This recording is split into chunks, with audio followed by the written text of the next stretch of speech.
A paz do Senhor, meus irmãos, nós estamos dando início a mais uma escola bíblica dominical, online, e nessa oportunidade nós estamos na lição de número 3, aí com o título A Natureza dos Demônios, Agentes da Maldade no Mundo Espiritual. E nós temos aí o texto para o nosso apreço, que se encontra lá no livro do Apocalipse, capítulo 12, versículos 7 ao 10. A paz do Senhor a todos, e é muito bom poder estar com vocês. E houve batalha no céu. Miguel e os seus anjos batalhavam contra o dragão. E batalhavam o dragão e os seus anjos. Mas não prevaleceram, nem mais o seu lugar se achou nos céus. E foi precipitado o grande dragão e a antiga serpente chamada o Diabo, e Satanás, que engana todo mundo. Ele foi precipitado na terra, e os seus anjos foram lançados com ele. E ouvi uma grande voz no céu que dizia: agora chegada está a salvação e a força, e o reino do nosso Deus, e o poder do seu Cristo, porque já o acusador de nossos irmãos é derribado, o qual diante do nosso Deus os acusava de dia e de noite. O primeiro tópico da lição do título vai tratar sobre a origem dos demônios. E nós temos aqui nos subtópicos os anjos caídos e os demônios, a expulsão do querubim ungido e os demônios na cultura pagã.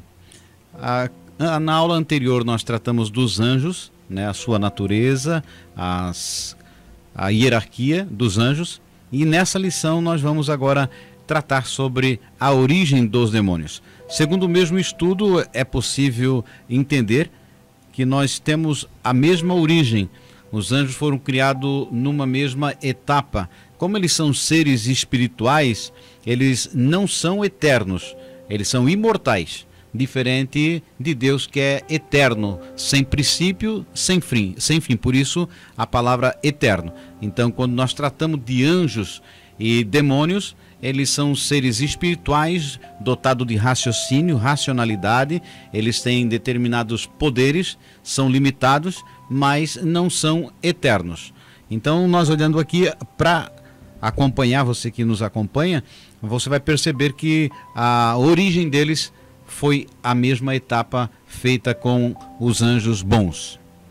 E é bom a gente ter em mente e no coração que em alguma parte ou em algum momento, como se Deus tivesse tomado uma decisão de criar os demônios. Deus não tomou essa decisão. Os demônios, na realidade, nós temos uma tese, né? Nós temos uma tese que eles são anjos caídos que por decisão própria resolveram rebelar-se contra Deus. Porque há uma linha que quer ensinar hoje que quando Deus olha e viu Deus que tudo era bom, que de repente Deus resolveu criar os demônios para bagunçar. E não foi esse o propósito. Eles são criados na mesma etapa, mas como são dotados de raciocínio, tomaram essa decisão e passaram a ser agentes do mal. E nós podemos, através da palavra de Deus, desde o Gênesis ao Apocalipse, várias menções da atuação de espíritos malignos que sempre trabalham em contrariedade à obra de Deus. O primeiro relato se encontra no livro do Gênesis, aonde está lá a serpente, né, que no Apocalipse também vai prefigurar o diabo, trazendo ali uma proposta para que o homem e a mulher pudessem ser semelhantes a Deus. Então ele tenta inserir na cabeça do ser humano, na mente do ser humano, como ele tem uma capacidade intelectual avançada, trazer confusão, usando o quê? A própria palavra de Deus. A artimanha do inimigo sempre é essa, se utilizar daquilo que é santo para fazer do santo o profano. E também no Antigo Testamento nós vamos ver a aparição clara desse espírito maligno quando ele começa a atormentar o rei Saul. A Bíblia diz que ele vinha, atormentava Saul, a ponto que eles tomaram uma decisão que naquele tempo tinha-se em mente música como terapia, de procurar alguém que tocasse bem para que Saul se sentisse aliviado. Porém, a palavra de Deus vai nos afirmar que quando Davi dedilhava sua harpa, o espírito mau saía da vida de Saul. Então nós vamos ver relatos bíblicos que sempre houve essa ação. Lembrando bem que o nosso adversário, ele sempre vai agir dentro também de uma liberdade ou de uma legalidade que nós damos para ele agir. Sendo ele inteligente, sagaz, astuto, usando essas palavras que lhe cabem, ele vai usar de meios para nos fazer também nos opor a Deus. Que essa é a sua principal missão. Fazer com que a gente se oponha ao reino, se oponha à vontade de Deus. E é o que nós estamos vendo acontecendo nesse mundo nosso aí que vivemos no dia de hoje, onde as pessoas são levadas a se opor a Deus. Não é só uma decisão pessoal que a pessoa toma. A gente percebe que há uma intervenção maligna. Porque na hora que o problema acontece, que a pessoa não consegue resolver, a primeira pessoa que ele se lembra é de Deus. Nós temos que pontuar bem, para você que nos ouve, você que é professor também, é que nem tudo é Deus, nem tudo é o diabo, existe também o ser humano no meio. Nós, na nossa natureza caída, no pecado, nós temos as tendências nossas para o mal. Então, o diabo ele sempre fará o papel daquele que traz a vontade, o desejo, ele incita, ele tenta a pessoa. Mas a decisão de pecar sempre será do homem. Então ele faz a proposta. E quando nós olhamos o texto sagrado no Novo Testamento a respeito de Jesus Cristo, ele é tentado por Satanás. E ali fica bem claro, e é bom pontuar na sua aula, que quem oferece facilidades para a vida não é Deus, é o diabo. O diabo é que propõe para Cristo, dizendo: se tens fome, transforma as pedras em pães. Se tu queres alívio para a tua caminhada, se prostra aqui que eu te dou o mundo. Então sempre você tem que tomar o cuidado que às vezes essas propostas, essas buscas de alívio para a vida secular traz consigo uma proposta não de Deus, mas uma proposta de Satanás. E às vezes nós vemos muitos correndo atrás do alívio da vida material, sentimental, dos seus problemas, através de propostas que parecem estar na Bíblia Sagrada. E o que nós podemos extrair da Sagrada Escritura é que o mundo traz consigo as suas aflições, as suas dificuldades. Jesus jamais prometeu um evangelho isento de dificuldade, isento de tropeço, isento de tentações. E é interessante que, no meu ponto de vista, o auge da tentação de Jesus, que seria o auge para um ser humano comum, é quando o inimigo faz para ele a proposta: lança-te daqui abaixo. Porque aí todos verão que você vai cair, não vai ter um acidente, não vai ter um problema, não vai se quebrar. Então vai ser muito fácil as pessoas acreditarem que você é o verdadeiro Deus. Agora é fácil, é só você lançar-se daqui abaixo. E o inimigo sempre vai usar da própria palavra, porque quando ele faz a proposta para Jesus se lançar, ele fala: e aos seus anjos dará ordem, ele vai dar ordem para guardar você.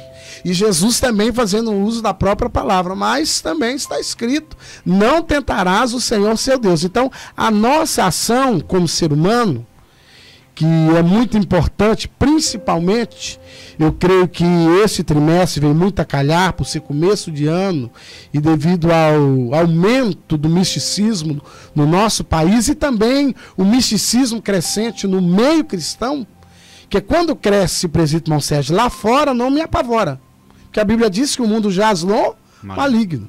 Agora, quando cresce esse misticismo dentro do nosso meio evangélico, aí a gente começa a ficar preocupado. Aí são as facilidades, são a compra da bênção, né? Vem aí um título, entre aspas, faz uma campanha assim, se veste assim e tal, e faz assim, de tal maneira, porque assim é mais rápido a bênção. E na realidade, a Bíblia, em momento algum, o próprio Jesus vai nos ensinar que se vence a ação maligna é com a palavra, se vence a ação maligna é com uma postura de resistência, porque Jesus foi tentado várias vezes. Então, para o professor e para quem nos ouve como aluno, é muito bom você colocar no seu coração que para que essa força existente seja vencida, é necessário uma postura, é necessário uma resistência.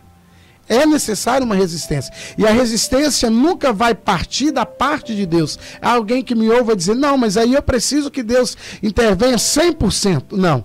Deus vai intervir quando Deus vê que da sua parte é uma luta, uma tentativa. Aí no momento que você não conseguir, que foi o que aconteceu com Jesus, que quando o inimigo tenta ele por várias vezes, são as 3 vezes. A Bíblia diz que ele por fim sai, e aí a Bíblia diz que o próprio Deus manda que os anjos fossem ali e servissem a Jesus. Então podemos aí aprender que os anjos caídos, os demônios, né, o diabo, o próprio Satanás, que é outro nome, e a antiga serpente, o dragão, todos eles têm a mesma origem, que é Deus. Deus não faz o mal. O que nós aprendemos é que há um livre-arbítrio, há um desejo próprio de tomar as decisões. E há um determinado momento da história que não nos é revelado, em que esse anjo se rebela contra Deus. É um segredo, é um mistério. Isso vai ser revelado na eternidade. E ele consegue arrancar consigo a 1/3 parte. Então ele consegue arregimentar um grande número. Então esses anjos, eles são aqueles que a Bíblia vai dizer que não é contra a carne nem o sangue, mas sim contra as potestades e os principados nos lugares celestiais, que nós temos que travar a batalha diária. Então, como eles são espirituais e eles não têm prazo de validade, eles conhecem há milhares de anos o ser humano. Ele sabe os hábitos nossos e principalmente ele sabe tudo aquilo que passa na nossa vida, porque ele está espreitando ao nosso derredor.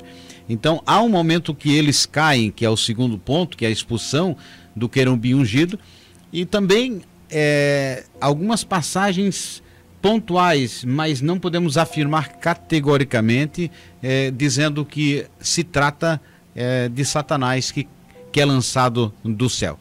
As 2 passagens mais utilizadas são Isaías capítulo 14 e Ezequiel, profeta Ezequiel, capítulo 28. E também para balizar aí a ideia de que ele tinha uma posição como maestro do coral celestial, é utilizado também Jó, né? Porém, nós não podemos usar isso como um texto base, porque as passagens proféticas não podem ser tiradas literalmente. Ali tem partes que falam realmente sobre um homem, e há partes que demonstram que ele é o tipo do próprio Satanás. O que nós sabemos é que o orgulho derrubou Satanás. A sua atitude arrogante de se igualar a Deus é o motivo pelo qual ele é lançado ou afastado da presença de Deus, porque no céu não pode haver pecado. E é muito bom também a gente pontuar que a princípio, com a expulsão, ele não foi jogado diretamente no inferno. Não. A pessoa se pregando, né? Até você ver alguém, te expulsa e vai para o inferno de onde você saiu. Não, ele não saiu de lá. Ele não veio de lá. Ele ainda não foi para lá. E por que não dizer que o dia mais temido para Satanás é esse dia? Porque há uma crença, há um pensamento que quando ele for para o inferno, ele vai atormentar. Muito pelo contrário. Quando ele for para o inferno, ele vai ser atormentado. Além de ele atormentar, ele vai começar a ser atormentado. O que ele provoca hoje no ser humano é o que ele vai passar a sofrer. Porque o seu julgamento será aí. A primeira parte do julgamento foi ele ser afastado da presença de Deus. E a segunda parte do seu julgamento é quando ele for lançado no inferno.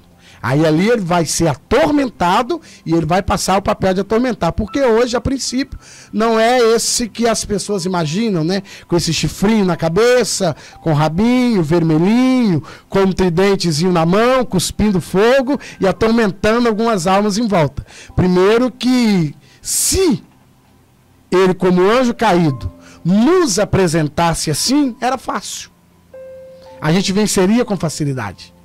Mas ele não se apresenta assim. Então é bem importante a gente ter no coração que ele vai se apresentar. O apóstolo Paulo vai nos ensinar que ele procura se apresentar até parecido como um anjo de luz. Ele não vem...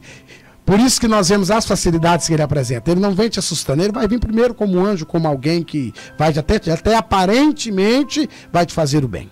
Portanto, podemos afirmar com certeza que o orgulho foi a causa da queda de Satanás e que ele traz consigo uma terça parte do exército celestial, mostrando uma capacidade de convencimento muito forte, né? A habilidade dele de trazer consigo essa terça parte nos assusta, porque muitas vezes se subestima também o lado do inimigo.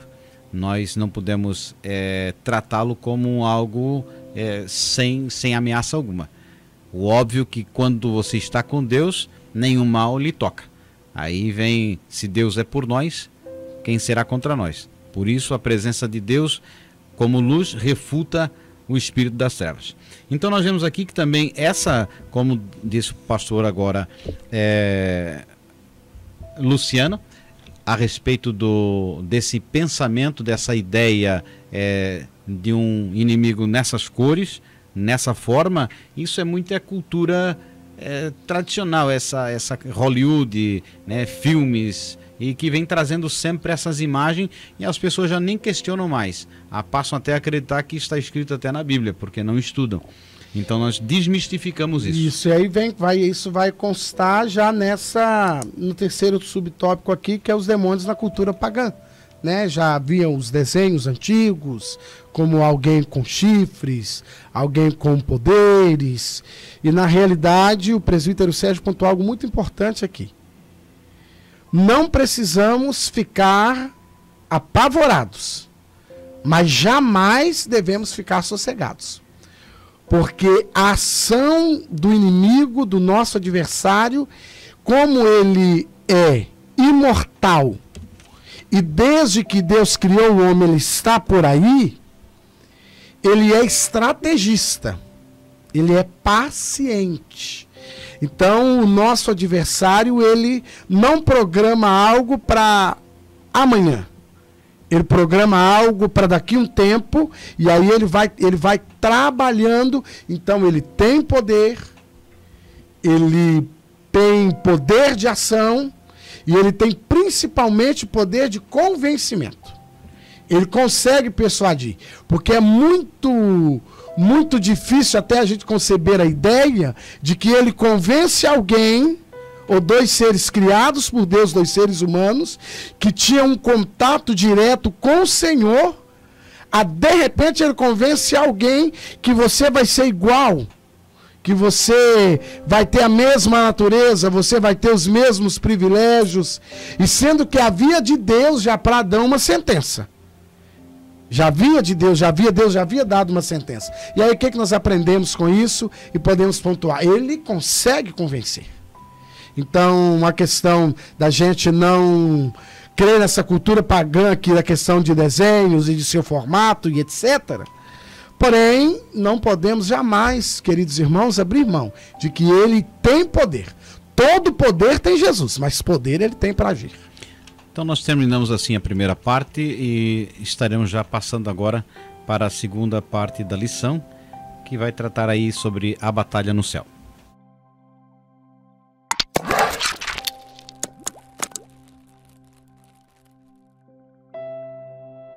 Nós estamos falando sobre a origem do mal de Satanás, e agora nós temos aí uma passagem para você que está com a lição, que fala sobre o arcanjo Miguel e o dragão. Aí depois a expulsão de Satanás, a vitória final sobre Satanás. Então, dentro dessa mesma linha de raciocínio, a passagem mencionada no próprio Apocalipse, uma batalha que há entre o arcanjo Miguel. E sempre assim, quando nós lemos passagens apocalípticas, proféticas, são coisas que ainda não ocorreram. Então traz consigo uma grande simbologia, mostrando sempre que o lado divino, o lado de Deus, sempre prevalece sobre o mal. Isso você pode ter certeza que quando Cristo veio à Terra e assumiu a forma do Verbo, que se faz carne, ali ele já havia vencido o próprio Satanás. Ele vai dar um exemplo dizendo que não é possível que alguém entre na casa e não amarre, seja uma pessoa mais forte e amarre o dono da casa, ou a pessoa, o valente, para depois sim poder tomar posse daquilo de lá. Então Jesus já estava dando exemplo, mostrando através de uma mensagem figurada que para que viesse a salvação ao mundo era necessário que o próprio Satanás estivesse limitado nas suas ações, nas suas atitudes, através do poder de Cristo. E uma questão importante a pontuar, que é a questão do arcanjo Miguel e o dragão. Nós costumamos ver alguns vídeos de alguns cultos. Eu estou chamando agora o arcanjo Miguel, que vai descer e vai repreender. Aí, irmãos, não condiz com o que a Bíblia ensina. Hoje nós, em nossos cultos, ou quando somos chamados a uma visita, nós devemos repreender Satanás na autoridade do nome de Jesus. Que na autoridade do nome de Jesus, ele é repreendido e ele é expulso. Essa questão aqui é uma batalha. E nessa batalha não quer dizer que agora um crente, eu estou em culto, eu estou ministrando um culto, arcanjo Miguel, dá uma descidinha, vem aqui no meu culto aqui e vem repreender Satanás. Não, isso não funciona. Nós, como igreja, precisamos entender aquela passagem onde Jesus vai falar no capítulo 28 de Mateus, e o versículo de número 18, é o seguinte: é-me dado todo o poder no céu e na terra. Então, quando Jesus recebe todo o poder, toda a autoridade, Jesus também vai falar que ele nos dá esse poder e essa autoridade para pisar serpentes e escorpiões. Então, nós, como igreja do Senhor Jesus, nós temos a autoridade de repreender qualquer ação de Satanás. Essa aqui é uma batalha, né, presidente Sérgio, que ela vai ocorrer. Ela ocorrerá, não é uma batalha que hoje o crente pensa que ela está ocorrendo, que é só chamar e ele aparece aqui. Que alguns irmãos que quando vão orar, ou em alguns cultos a gente recebe até alguns vídeos e alguém acha o máximo, mas irmãos, nós precisamos lembrar que o apóstolo Paulo vai nos ensinar que se aparecer um anjo aqui, nos trazendo um outro evangelho, não creia nele. Não receba ele, não concorde com ele. Então nós temos que sempre crer no que a palavra de Deus nos ensina. Quer saber? Quer repreender? Repreenda de acordo com a palavra de Deus. Essa preocupação do cristão é em servir a Deus com simplicidade, integridade, acima de tudo humildade, que é o oposto do orgulho, para que nós possamos sempre tributar a Deus todo o poder. Nós, estando na direção do Senhor, fazendo a vontade de Deus, Ele cuida de nós. Há determinados pensamentos e até linhas de raciocínio que você pode até ficar confuso, mas isso não traz problema para a salvação. Há pessoas que acreditam, por exemplo, aqui vai falar sobre a tribulação ou o milênio. Então, são formas de se entender a Bíblia que alguns vão crer que a tribulação ocorre antes do arrebatamento, outros vão acreditar que a tribulação já começou, outros dizem que a igreja não vai passar pela tribulação. Mas em todos os casos, a necessidade é que nós estejamos preparados.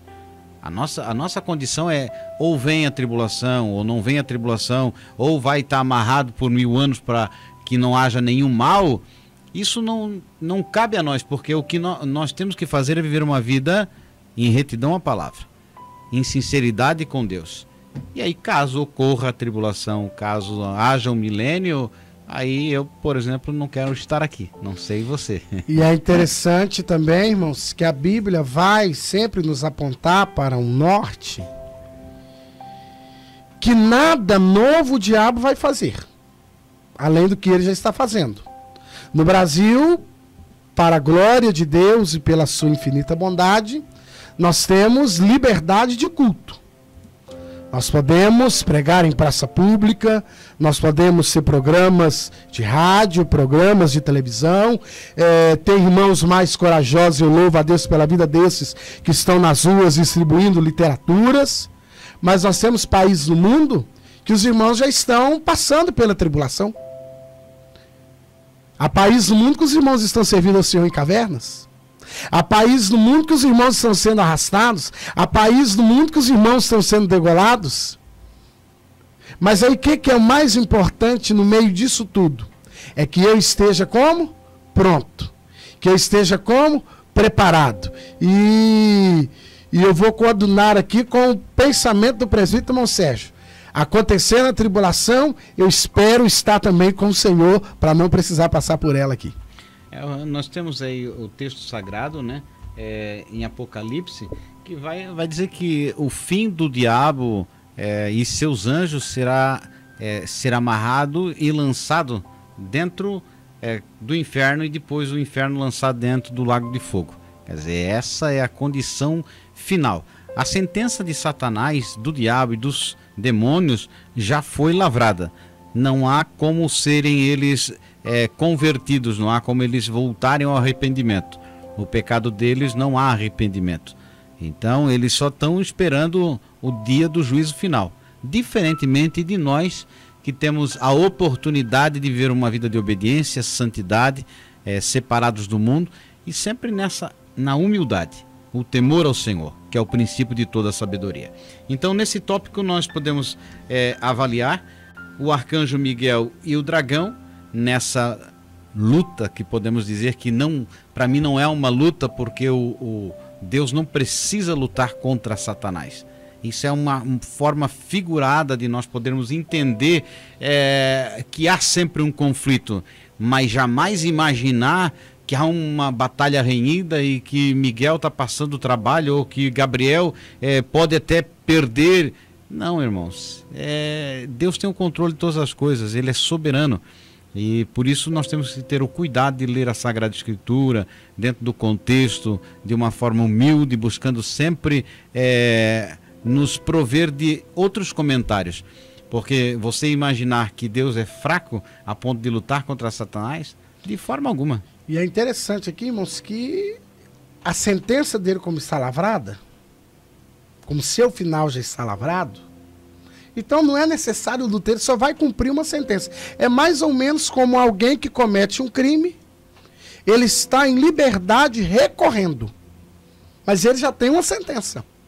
Hoje, ou amanhã, ou daqui 5 anos, os seus recursos se findarão. E ele vai ter que entrar para a penitenciária e cumprir a pena. Então a questão de Satanás, ele está vivendo o quê? Um período de liberdade. Nesse período de liberdade, o ser humano com seu livre-arbítrio pode aderir. Se serve a Deus, não por medo do diabo, que isso é algo muito interessante, que alguém fala, eu tenho tanto medo do diabo que eu sou crente. Não, irmãos, não seja crente por medo do diabo. Seja crente porque você acredita no sacrifício de Jesus, seja servo de Deus porque você ama a Deus, porque você faz valer o sacrifício. Nessa questão, o diabo ele já tem um julgamento. E outra coisa importantíssima, não existe probabilidade de nos 10 minutos de prorrogação do segundo tempo, o diabo virar o jogo. Não existe essa probabilidade. Ele já perdeu a batalha, e por ele já ter perdido a batalha, por isso ele tem uma luta renhida, para nos desviar do foco. Por isso ele tem uma luta renhida contra o ser humano, não é contra Deus. Que isso é que às vezes a gente não consegue compreender, alguns não compreendem. O foco dele não é contra Deus, o foco dele é com a gente. Porque ele já sabe, eu já estou derrotado. Ele sabe hoje, ou amanhã, ou daqui 1000 anos, ou daqui 5.000 anos, ou daqui... Para ele não interessa, ele já sabe. Eu já sei que para mim já está determinado. Eu vou para o inferno, comigo depois vai o inferno, comigo vai para o lago de fogo, e agora eu vou lutar para regimentar mais alguém para mim não ir sozinho para lá. Então nós precisamos entender isso aí. Ficar bem claro no nosso coração que não existe probabilidade dele vencer na prorrogação depois dos 90 minutos de jogo, E que Deus, na verdade, de acordo com Judas, no versículo 9 da carta de Judas, na verdade ali será dada apenas uma ordem. Miguel cumpre apenas uma ordem. Deus dá a ordem, Miguel vem cumprir, Satanás vai demonstrar uma resistência porque ele cai por ser orgulhoso. E o orgulho vai fazer ele demonstrar resistência, mas uma resistência na qual ele mesmo já sabe que ele está fadado ao fracasso. Então, compreendendo aí, o arcanjo Miguel e o dragão é uma típica demonstração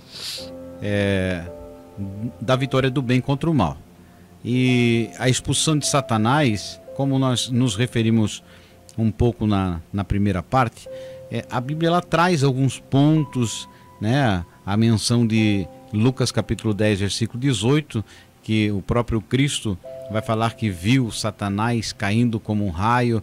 Então, mas não é porque muitas das ideias nossas, ela vem de uma construção dos nossos pais.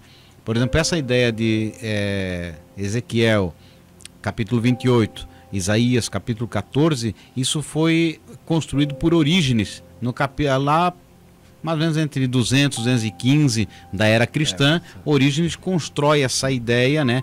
No caso baseado, tirando dos textos sagrados de Ezequiel 28, Isaías 14 e uma parte também de Jó, trazendo como se fosse mais ou menos assim. Eu já vi pessoas chegarem ao absurdo de falarem que a terra era sem forma e vazia porque Satanás caiu e aconteceu o dilúvio de Satanás. Então, podemos dizer assim, tem lógica, mas a Bíblia não dá respaldo. Por vezes nós queremos avançar, passar do limite, é a nossa imaginação. Por que a árvore foi colocada assim? Então, são questionamentos que não vai mudar a situação. O que nós temos que ter é o pensamento de servo. Deus tem o controle de todas as coisas, tem um propósito para todas as coisas e ele não é pego de surpresa. Deus não tem plano B, nem C. Deus tem um plano A. Está tudo já feito desde o princípio com um propósito. O que nós deveremos fazer é servir a Deus com humildade, sabendo que na vinda de Cristo e no arrebatamento da igreja, lá no céu, tudo será esclarecido. Então você aprendeu assim a primeira parte. Agora, finalizando a segunda parte, nós queremos já estar dando início à terceira parte da nossa lição, que é o maioral dos demônios.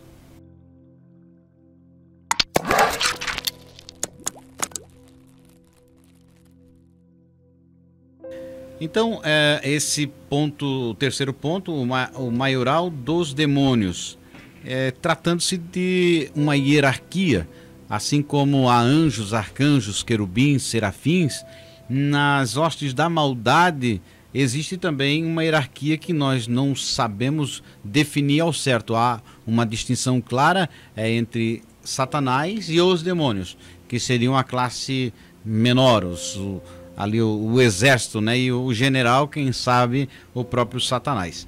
Então, o nome que o autor coloca aqui é referente à serpente, né? Mencionando o Apocalipse, e assim como lá no Jardim do Éden, é também a figura de Satanás. Sempre quando aparece um maioral, quer dizer, a figura do diabo, de Satanás, são atitudes específicas, sempre com um propósito, parece mais assim, individual.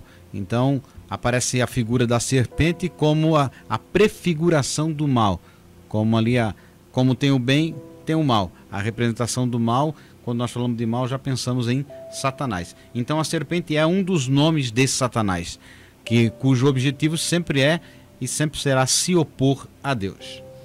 E é interessante que nós vamos ver que por 17 vezes no Novo Testamento ele é chamado de Satanás, 15 vezes ele é chamado de diabo, mas as ações são as mesmas. São as mesmas ações. E é bom, irmão, sempre lembrar, sempre para o professor, para você que vai assistir a nossa aula, extrair alguma coisa, ele não é onipresente, ele não é onipotente, ele não é onisciente, que alguém quer agregar a Satanás esses valores e ele não tem esses poderes. Ele, como maioral aqui, vamos representar Satanás como general, os demônios são seus comandados, vamos por assim dizer, que vai e observa situações. Porque quando ele tenta Eva, é porque ele observou que ela sempre estava em volta de onde? Da árvore. Ele observou, ela estava em volta. Então, se ela estava em volta, porque ela estava curiosa. Então, se ela estava curiosa, eu vou aproveitar a curiosidade dela. Então, isso serve muito para nós, como cristãos, que ele como observador, ele como um estrategista, como alguém que se opõe a Deus e quer nos levar a opor também contra Deus, esse maioral aqui vai sempre estar mais ou menos, eu vou dizer para os irmãos, na formatação dessa estratégia. Sempre na formatação dessa estratégia. Porque quando você vai olhar no Novo Testamento, vai sempre aparecer eles com esses dois nomes, Satanás e demônios, mas as atitudes são as mesmas, e só aparece já no livro do Apocalipse, que vai aparecer como dragão, como superior, na verdade, só na hora de ser derrotado também. Então, como foi mencionado pelo pastor Luciano, 17 vezes Satanás, e Satanás não é nome próprio. Isso nem Satanás é nome próprio, nem diabo é nome próprio.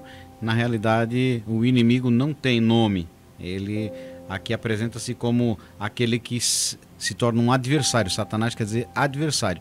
Então, a passagem aonde ele incita Davi a fazer a contagem, o censo, né? Joabe diz, aconselha, olha, não faz a contagem do povo, isso é um orgulho teu, é alguma coisa para se engrandecer. E Satanás, vendo esse desejo de Davi se aparecer, ele incita, né? Ele bota fogo na vontade do próprio rei Davi. Quando você lê Tiago, a epístola de Paulo, de Tiago, vai dizer assim, portanto, meus amados irmãos, todo homem não erreis, ninguém sendo tentado, diga, de Deus sou tentado, porque Deus não pode ser tentado pelo mal, e ninguém tenta.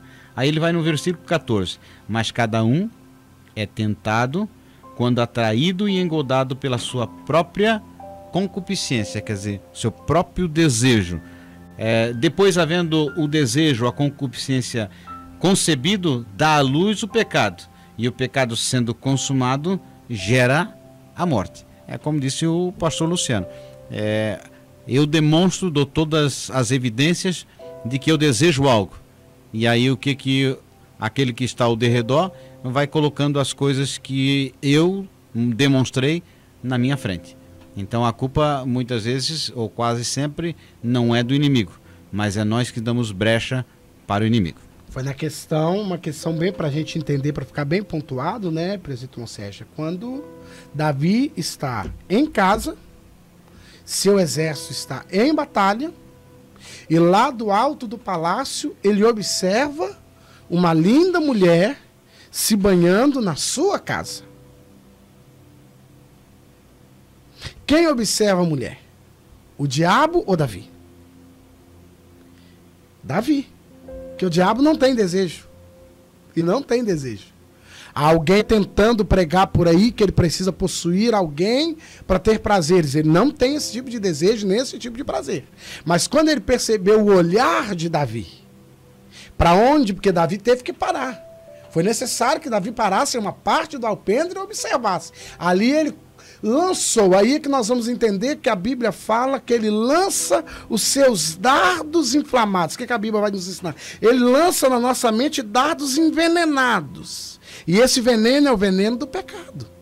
Ele lança, então quer dizer, ele não obrigou Davi a pecar, que quando Davi mandou buscar Betseba, no meio do caminho Davi poderia se arrepender. Não, eu já sou casado. E quando ele pergunta quem é aquela mulher, alguém diz para ele. Alguém diz, ela é a mulher de Urias. E ele está lá no fronte. Ele está lá, não, mas manda trazer ela. Então, irmãos, para a gente só desmistificar, que alguém diz assim, olha, tem um espírito do adultério, tem um espírito da prostituição. Infelizmente, irmãos, é mais ou menos para eu me defender de uma situação que eu seja indefensável. Eu preciso entender que ele me rodeia, que ele me observa, e ele vai me apresentar, ele vai me dar, eu não vou nem dizer apresentar, irmãos, ele vai me dar sugestões. E as sugestões estão ali. Eu vou acatar se quiser. Se eu perceber que eu sou fraco, eu vou usar o texto de Tiago. Sujeitai-vos, pois, a Deus. Eu obedeço a Deus. Como é que eu obedeço a Deus? Não, isso é pecado. Aí quando eu obedeço, eu resisto ele. E quando eu resisto ele, pelo poder da palavra de Deus que está em mim, ele foge. Então, serpente, Satanás, outro nome muito conhecido é o diabo, que é o termo diabolos, caluniador. Quer dizer, é usado com frequência na Septuaginta para traduzir a palavra hebraica Satã, adversário. Então, é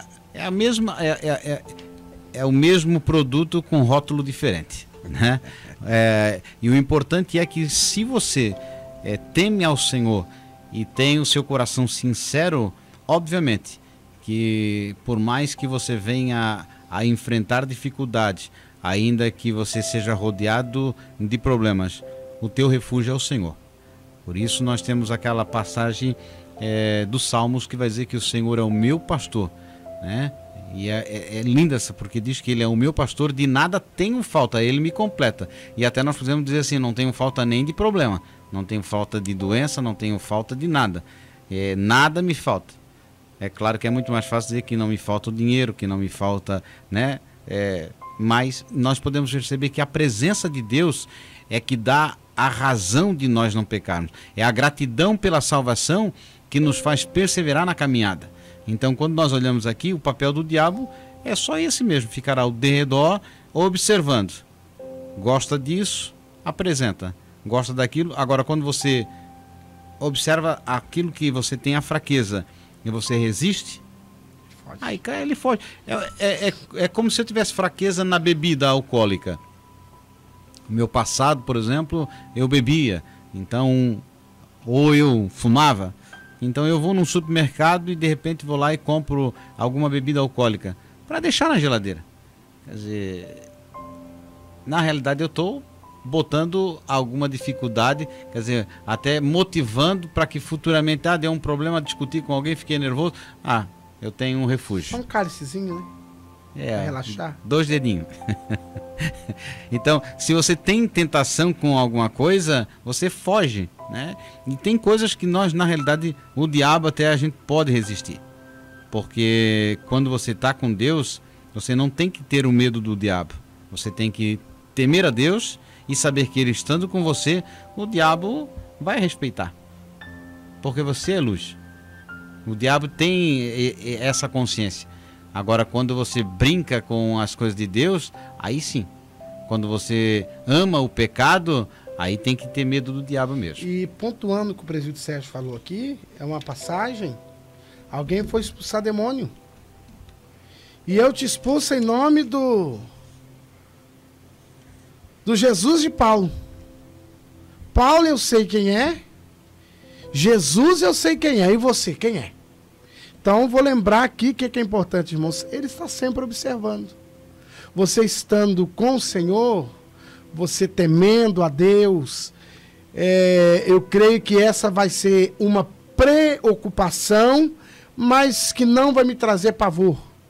Não vai me trazer pavor, porque a Bíblia ainda vai me afirmar mais, o Salmo 91, né? Que aquele que habita no esconderijo do Altíssimo, a sombra do Onipotente descansará. E não esqueça, o diabo é mentiroso, o diabo é caluniador, o diabo é enganador. E aí, irmãos, algo muito complicado, né? Mas necessário falar. Que nós não sejamos difusores desse ministério. Que eu não seja mentiroso, que eu não seja caluniador, que eu não seja alguém que desvia alguém do foco. Não, irmão, não precisa ser tão crente assim não, não precisa orar tanto assim não precisa ler tanto a Bíblia assim não. Não, irmãos, vamos ser alguém voltado mais às coisas de Deus. Eu não preciso ser alguém quem sabe que queira ser mais crente do que ninguém, mas nunca tire a motivação de alguém que queira servir a Deus com mais excelência. Porque quando eu tiro essa motivação, por que você vai na escola dominical? Por que você vai em tanto culto? Por que você fica lendo tanta Bíblia? Alguém até fala, você está fazendo isso aí de graça? Você exerce a liderança do departamento de graça? Você não ganha para isso? Aí, irmãos, a gente percebe que essa pessoa, ele já está sendo manipulado. Tem alguém por trás ali. Porque nunca o Espírito Santo vai me usar para dizer ao presbítero, irmão Sérgio, essa semana você está liberado. Não precisa ler Bíblia, não precisa orar. Essa semana você está livre, tá? Não precisa ir para o culto. Estou te dando uma semaninha. Jesus mandou dizer que você está uma semaninha de folga. Não, irmãos, nunca o Espírito Santo vai orientar ninguém a fazer isso. Quando você for tomado também por esse tipo de conselho, aí você tem que começar a pensar, opa, alguma coisa está errada aí. Está me afastando do foco, está me tirando da presença, e é mais necessário que eu esteja na presença, porque Moisés, quando ele recebe uma palavra de Deus, que Deus fala com ele, eu vou enviar o meu anjo, vai com você. Aí Moisés fala algo, irmãos, que para mim é essencial. Senhor, se a tua presença não for conosco, não nos faça sair daqui. Que não nos falte a presença de Deus, porque não nos faltando a presença de Deus, nós venceremos Satanás. Então nós estamos aí finalizando o terceiro ponto, relembrando que há esses nomes: serpente, dragão, Satanás e diabo. Agora nós estaremos já no quarto ponto, onde estaremos concluindo, que é o poder de Jesus sobre os demônios.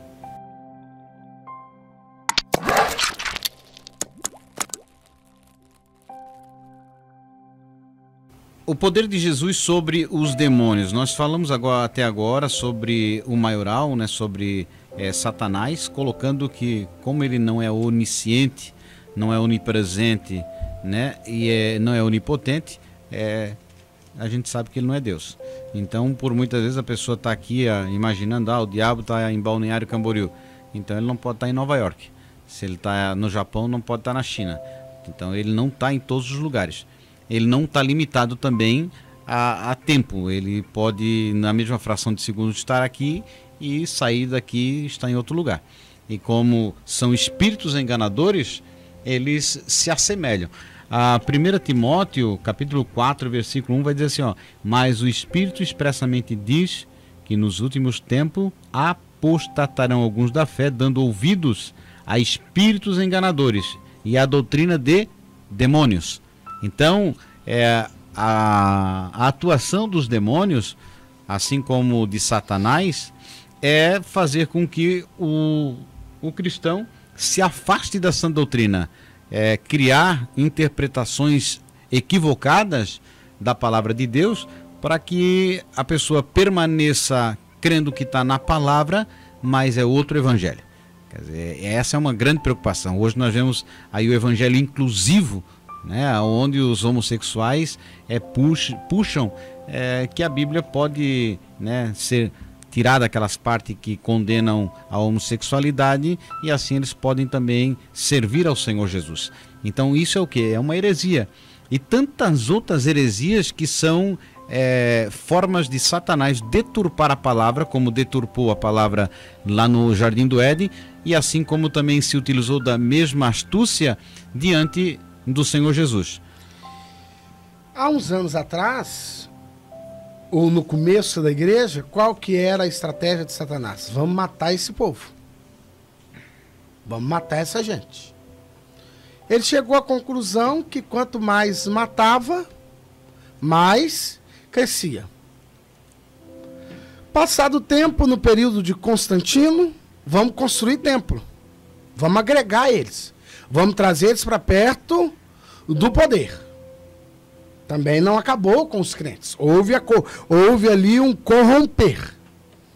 No princípio, hoje, nosso aqui, do nosso grande período do avivamento, da Rua Azusa para cá, dos anos de 1905 para frente, os crentes começaram a ser perseguidos. Já na minha geração, começamos a viver sob grande influência da nova era. Nessa geração atual, nós estamos vendo uma dificuldade, que é a questão do evangelho inclusivo, mas tem uma outra questão. Pessoas que estão na igreja e perderam claramente o temor de Deus, não respeitam a sã doutrina, não se dizem afastados, mas se tornaram crentes muito light para cumprir o que o apóstolo Paulo escreve a Timóteo. E aí alguém vem e fala para a gente assim, mas o próprio Senhor Jesus já nos afirmou que por se multiplicar a iniquidade, o amor de muitos vai esfriar. Agora, quando o Senhor Jesus fala que esse amor de muitos vai esfriar, o Senhor Jesus não está falando direcionado à igreja, irmãos. Ele está falando direcionado ao mundo. E se fosse direcionado à igreja, ele me dá a oportunidade de escolher. Eu vou ser daquele que vou esfriar o amor? Ou eu vou ser daquele que vou manter viva a chama da palavra? Quando a igreja cresceu, eu acho muito importante, quando a igreja primitiva cresce, ali nos primeiros dias da igreja de Jerusalém, eles perceberam que o crescimento era muitas visitas, eram muitos cultos, eram muitos, porque os cultos eram nas casas. Pedro faz uma reunião e fala, mas nós vamos perseverar na oração e na doutrina. Nós vamos perseverar na palavra, na oração. Então é interessante que nós precisamos entender que a ação diabólica está aí. O que me tornando um crente frio. Eu, na minha adolescência, ou na minha infância, por melhor, você recebia o batismo com o Espírito Santo, então você já era ensinado, olha, você, quando vier para o culto, você não pode voltar para casa sem ser renovado. Irmãos, e eu tive a infelicidade de alguns cultos não ser renovados, não ser renovado, e voltar para casa e passar longo período em oração buscando a renovação. Senhor, eu não senti, eu não falei. Hoje nós vivemos alguns dizendo, não, irmão, uma vez você já falou, já recebeu, tá bom. Se você vier na igreja, pelo menos agora é alta temporada, é período do verão, venha pelo menos no culto de ceia. Tá valendo. Diga a alguém que você é aí um agente de Jesus aí secreto, já tá valendo. Olha, irmãos, é justamente o que o apóstolo Paulo falou aqui. A questão dos tempos trabalhosos, a questão das doutrinas e demônios. E aí, irmãos, vai entrando muita coisa que quando são coisas que acontecem no mundo, não tem problema. Mas quantos de nós vamos nos corrompendo? Vamos nos afastando, o poder nos corrompe, o poder nos afasta, e nós não podemos esquecer jamais que a maior manifestação de Satanás em nós, seres humanos, principalmente quando cristãos, é quando somos orgulhosos. Porque o orgulho fez ele ser expulso. Em que ocasião e como foi, não me interessa. Mas eu sei que o orgulho fez ele ser expulso. E aqui Jesus, nesse contexto, vai nos ensinar e vai nos mostrar que ele tem essa autoridade sobre os demônios. E ele tendo essa autoridade sobre os demônios, nós somos automaticamente seus discípulos. E nós precisamos entender que nós, para sermos discípulos é aquele que segue seu mestre. É até interessante que era considerado discípulo, por quê? Porque ele falava como mestre. Por que Jesus é chamado Rabi? Porque ele tinha os discípulos que falavam como ele, pensavam como ele, agiam como ele, andavam como ele. E Paulo vai falar algo muito interessante e que eu não vou dizer fácil de viver, mas Paulo falou, sede meus imitadores, porque eu sou imitador de Cristo. Então no último tópico aqui da lição vai ensinar o quê? O poder de Jesus sobre os demônios. E esse poder que Jesus tem sobre os demônios é um poder que não é limitado a Jesus, é um poder, uma autoridade repartida conosco, a sua igreja, que quando estamos em santificação, quando estamos em oração, a realidade bem séria, irmãos, a realidade bem séria, bem literal, que quando estamos em santificação e em oração, o diabo, como eu sou mineiro, então eu vou usar um termo mineiro, o diabo nem tira farinha com a nossa cara, não. Essa é uma realidade. Aí eu vou usar um termo catarinense agora, ele nem vem ticar com você, não. Ali é um crente, eu não preciso nem mexer, não, porque ali tem oração, ali tem Bíblia, ali tem jejum, ali tem consagração. Então, irmãos, nós precisamos entender que a autoridade que Jesus tem não é limitada ao Senhor Jesus. Ele fala, eu vos dou o poder. Quando ele chama os 70, ele falou, eu vos dou o poder. Vocês podem ir, vocês podem pregar.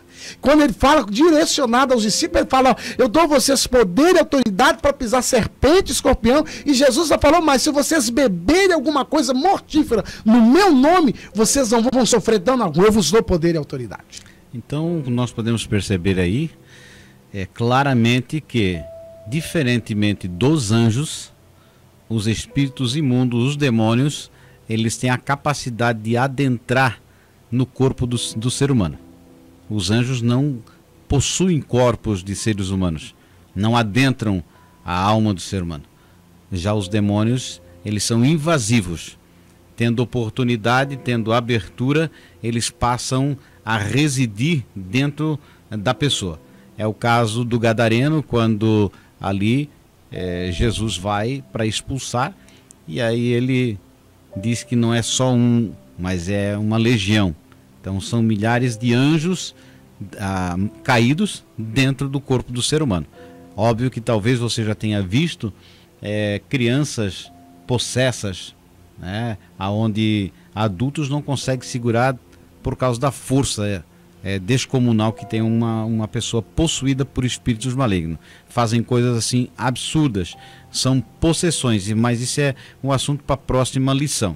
Então, aqui Jesus ele dá a demonstração de que nós devemos sempre vigiar para que nós não venhamos cair em tentação, a abrir o coração e dar brecha para que o inimigo venha a fazer morada na nossa vida. O que tem que fazer morada na nossa vida é o Espírito Santo do Senhor. E aqui o último tópico, que é o triunfo de Cristo, vai falar sobre a luta que teve ali, o embate de Jesus com Satanás lá no deserto. É claro que Satanás já estava derrotado. É só uma questão para demonstrar como exemplo para nós que é possível, sem uma coisa sobrenatural, nós vencermos através da palavra. Deus já nos tem dado as ferramentas necessárias para que nós venhamos a resistir e vencer. Não é uma coisa sobrenatural, no sentido assim, que você tem que ser super santo, ou que você tenha que viver uma vida de joelhos. Não, é necessário a humildade, o desejo de fazer a vontade do Senhor e ler a palavra e obedecer a palavra. Se a palavra de Deus habitar em nós, não há nenhum mal que possa suportar. Quando você vive a palavra, você vive na vontade do Senhor. Por isso a importância de nós olharmos e aprendermos a palavra de Deus. Jesus demonstra não poder, mas autoridade. Sabe que essa é uma questão que às vezes o cristão quer muito poder, mas não tem autoridade. Porque o poder é força. Deus não precisa de força para expulsar Satanás. Ele só tem autoridade. Só com autoridade ele já faz. É o caso que a gente fala de um guarda que é revestido de uma autoridade. Ele para um veículo não porque ele é forte, mas porque ele tem autoridade. Não é porque ele tenha poder, é porque ele tem autoridade. Então Deus tem que estar na nossa vida como uma autoridade. É no nome dele que nós vamos expulsar o demônio. Não é pela força, não é pela santidade nossa, mas é pela autoridade do nome do Senhor. Então você que tem a sua lição, nós queremos agradecer pela sua sintonia, por você que tem acompanhado o canal EBD. Aí na descrição vai estar o nosso blog, que tem matérias lá para você poder estar se aperfeiçoando, crescendo na graça, no conhecimento da palavra de Deus. São temas sempre tratados a respeito das lições bíblicas. E deixe o seu like aí, compartilhe e nos ajude aí a fazer a obra do Senhor. Assim nós agradecemos a todos. Fiquem todos na paz do Senhor. Já deu o horário? Meu Deus.